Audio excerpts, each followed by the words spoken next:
guys, lunch tayo. Ano? Beef stick po. Beef stick ang ulam natin. Beef stick. Beef stick. Yan. Yan lang. Kain tayo.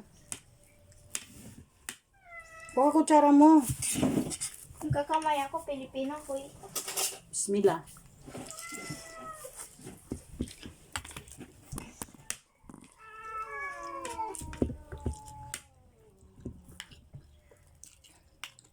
Ito po yung update nung kanina.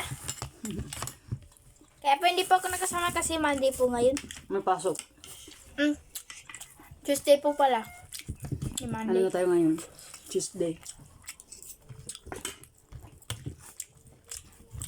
Kaya, nakapagluto pa tayo ng beef stick.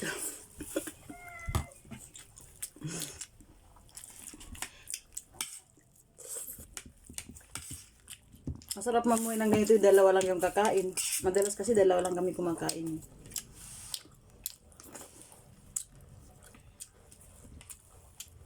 Nalungkot nga lang kasi namimiss namin si Abby. Dito siya nakaupo banda pag kumakain kami.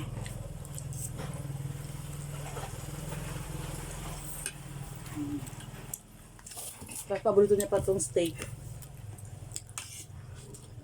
Grabe ang lungkot.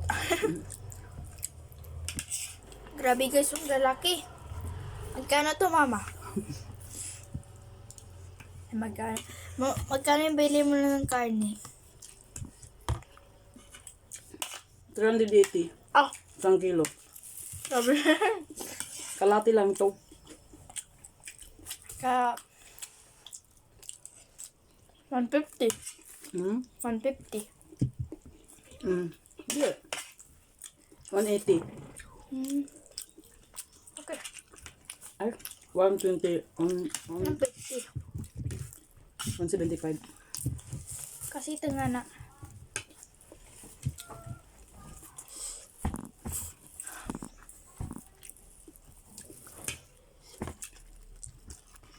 Ayun. May carrots siya. Carrots.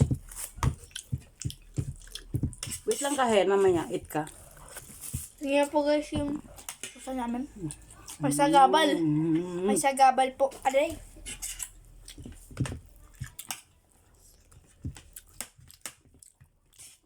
Ngayon araw guys, ang daming ganap. Simula kahapon, ang dami rin ganap. Halos hindi na ako makahinga, sobrang daming ganap sa buhay ko.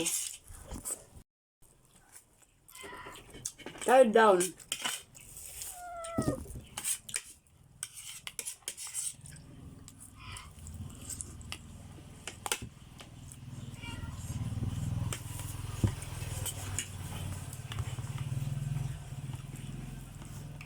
Nagpapakapiling mayaman kami ngayon. Naka-steak kami.